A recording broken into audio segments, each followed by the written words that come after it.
ายดีทุกคนมื้อนี้ครับเจ้าที่แนะนำในวิธีการนำใช้โปรแกรมหรือว่าแอป Newborn Feedback สำหรับการรายงานข้อมูลของเด็กเกิดใหม่อยู่โรงหมอแขวงและโรงหมออยู่บรรดาเมืองที่จะนำใช้ในตัวนะซึ่งแอปนี้เนาะมันใช้ในระบบทางคอมพิวเตอร์และก็ทางโทรศัพท์สมาร์ทโฟนทางระบบ Android แล้วก็ระบบ iOS เนาะซึ่งสำหรับคอมพิวเตอร์นี้เนาะเป็นหรือว่าในโทรศัพท์ก็เช่นกันเนาะเวลาเราเข้ามานี่พวกเราจะต้องได้เข้าสู่ระบบเนาะซึ่งเวลาเราเข้ามานี่ระบบจะถามเนาะถ้าว่าเราเข้าเป็นในเครื่องทำอิฐแล้วเนาะบางเทื่ออยู่ในโทรศัพท์มันจะจำไว้เนาะครับเจ้าสิสาธิตวิธีการเข้าไปเนาะทำอิฐในแมนเข้าไปแนะนำระบบก่อนเนาะเราจะมีรายชื่อของผู้ที่จะสามารถใช้ได้อยู่ในนี้เนาะจะเป็นเมืองโรงหมอแขวงหรือว่าแผนกเนาะซึ่งจะกำหนดหน้าที่แตกต่างกันครับเจ้าสิเฮ็ดทดลองนำใช้ของดร.คำตันซึ่งเวลาท่านเข้ามาเนาะท่านจะ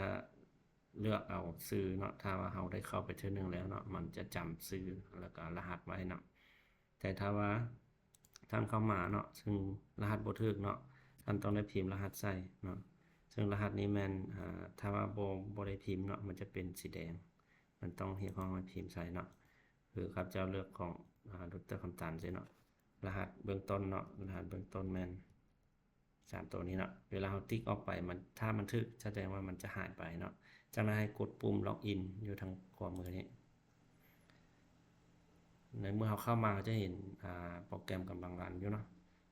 อันนี้เป็นหน้าต่างเวลาเข้ามาจะเป็นหน้าหลักของโปรแกรมเนาะซึ่งจะมี3ภาคนะภาค1ป้อนข้อมูลภาค2แม่นรายงาน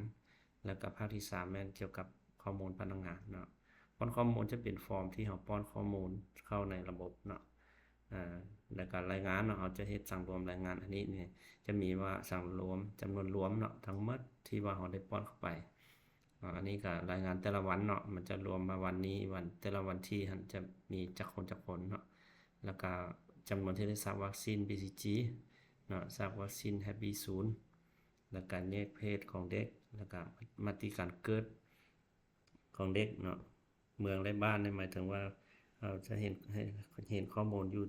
แต่ละเมืองและก็บ้านเนาะวันที่เกิดลูกถือว่าวันที่เกิดลูกกับ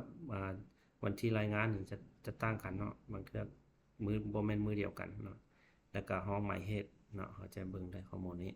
ต่อมาเป็นข้อมูลพนักงานเขาจะเบิ่งได้ข้อมูลพนักงานทั้งหมดแล้วก็ข้อมูลผู้ใช้เนาะสำหรับพนักงานทั้งหมดและข้อมูลผู้ใช้นี่แม่นให้ท่านเข้ามาเนาะเพื่อจะมา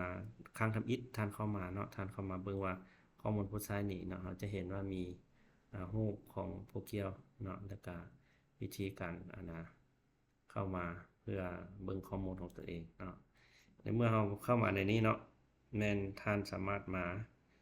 เข้ามาเพื่อเบิ่งข้อมูลว่าเราได้ตั้งผู้เกี่ยวนี้เป็นแนวใดเนาะคือมันจะมีชื่อผู้ใช้เนาะมีชื่อและนามสกุลเนาะต้องได้ตื่มใช้นามสกุลรหัสเนาะแล้วก็บอนประจำการนี่อยู่ของหมอแขวงหน่วยงานใดบริหารเนาะตำแหน่งวิชาการเนาะสิทธิ์นำใช้จะเป็น user เนาะเป็นผู้นำใช้ทั่วไป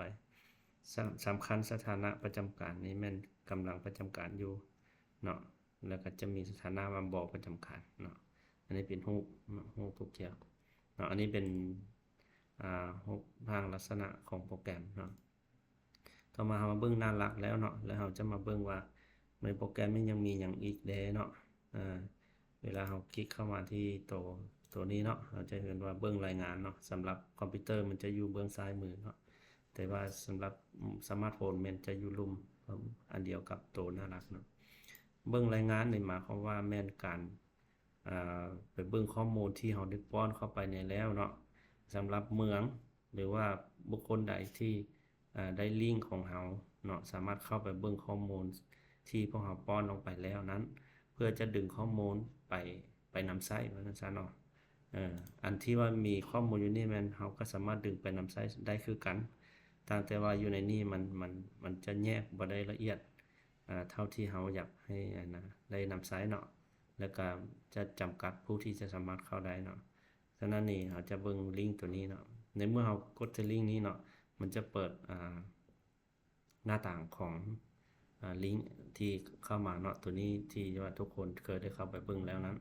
เนาะรายละเอียดการนำใช้ตัวนี้พวกข้าพเจ้าจะ